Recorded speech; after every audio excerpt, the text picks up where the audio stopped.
Hello and welcome back. Okay, so for this Photoshop for Beginners tutorial, we're going to talk about saving files, file types, and exporting your files, which is another option versus saving, but I would still save my file even if I export, and I'll explain what that's all about in just a second.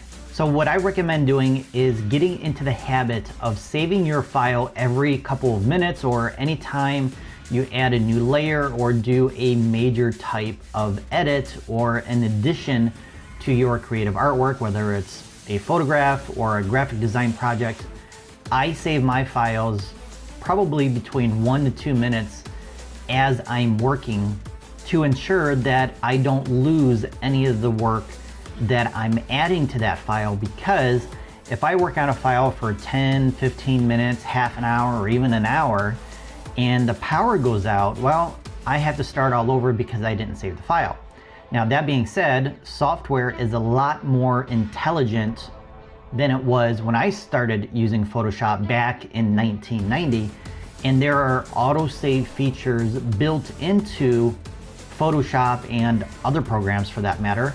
But I still wouldn't rely on those autosave options, because what if there's a bug in the software and it's not actually saving the file, and you don't find out that it's not saving the file until it's too late? So I would just recommend getting into the habit of saving every couple of minutes or after you do a major edit by adding a new layer or new graphic or whatever it is, and it's real easy to do. Now, the slowest way to do it is to go up to File and select Save.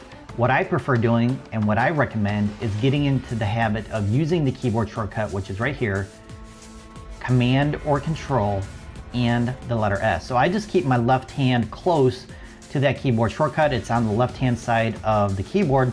So anytime I make a change to my document, I'll save it with this keyboard shortcut, and I don't even have to look at the keyboard anymore because I know exactly where it is.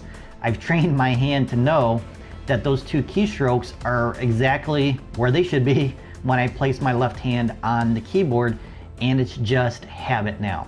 It's going to take a little time to get used to doing it, and over a period of time you should be able to do it as well, and it will just become a habit. You won't even realize you're doing it as you do it more and more.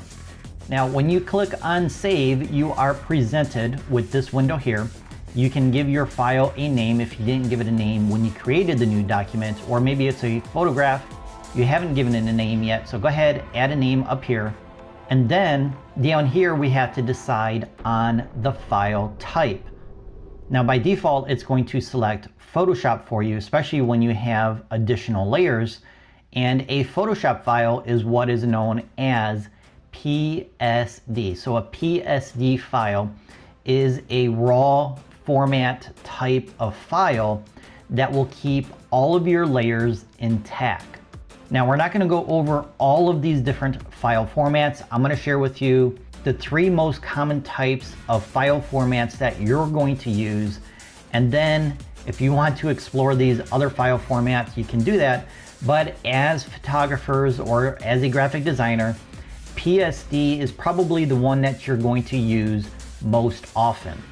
If you're going to send the file out to the internet on your website, Facebook, or whatever the case may be, you're not going to send out a PSD file. You're going to use what is known as a JPEG file. So a JPEG file is lossy compression. So in other words, the file is compressed from the original. It flattens all the layers, so you don't have access to all the layers if you open up that file again. But you have to use a JPEG file for the internet. There's other file formats that you can use online as well, but that's the one I use 99.9% of the time is JPEG or PNG. So a PNG file is lossless. It's going to keep a higher amount of the information of that file versus JPEG, but more importantly, I will use a PNG file when there's transparency in the document itself. So let me show you what that looks like. So right now I have a background layer that I unlocked, and if I click and drag that over to the left, right, or wherever, we are left with a section that has no pixels. So this is transparency. So if you want to be able to show that transparency or show online that there's no information here, then you have to use a PNG file. And we will be working with PNG files throughout this premium course so that you know how to use them and when and why you would want to use PNG over JPEG files. So the first time you save that file, you're going to go through this screen, name it, and then select your format. So once you save that file for the first time, you no longer need to go through that screen. You can use the keyboard shortcut Command or Control and the letter S. Now, if you want to save that file as a separate copy of that original file, you can use Save As to get back to the screen, and then you can name that file differently from the original. And this way you can have different versions of your edit saved versus doing them all within one master file. Now, another thing you may want to consider before you save that file as a JPEG file for internet use, I would recommend exporting the file as a JPEG versus saving it as a JPEG, and here's why. If we go up to File and select Export, we see a bunch of options. Up here at the top, we can do a quick export as PNG, so we can bypass that window over here. With this window, it's just going to give us PNG for the file type, and then you just name it, and there's no option to select any other format. So if you want a PNG file, I would go that route. Now, the other option I want to mention is Save for Web. So this will condense or compress your JPEG file in a way so that you can create a smaller file for use online. Because the larger the file, the longer it's going to take for somebody to download that image on their browser to view it. Now, with today's internet speeds, it's not as big of a problem as it was back in 1999 when my top speed available was 56.6 kilobytes per second, which is extremely slow. So nowadays it's about 50 times faster than that, but we still want to create a file size as small as possible without losing a lot of the quality of the original file. So in the Save for Web dialog box, we have a lot of options to optimize that file for internet use and to create a smaller file. So by default, the quality is set to 60. So the lower the quality setting, the lower quality of your image. But at the same time, the smaller the file. So you want to find a happy medium between high quality and low file size. And what Photoshop is going to do is it's going to take this information to optimize that file for the best quality with the smallest file size, and it's going to give you a preview of what that file looks like based on that quality setting.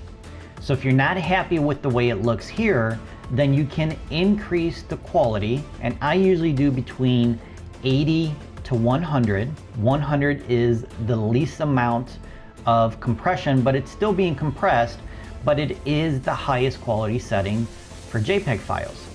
So if you find something that you like at 80, there's no reason to do it at 100, and you'll notice when you increase the quality, the file size increases. Now we can't see that right now because it's a blank document.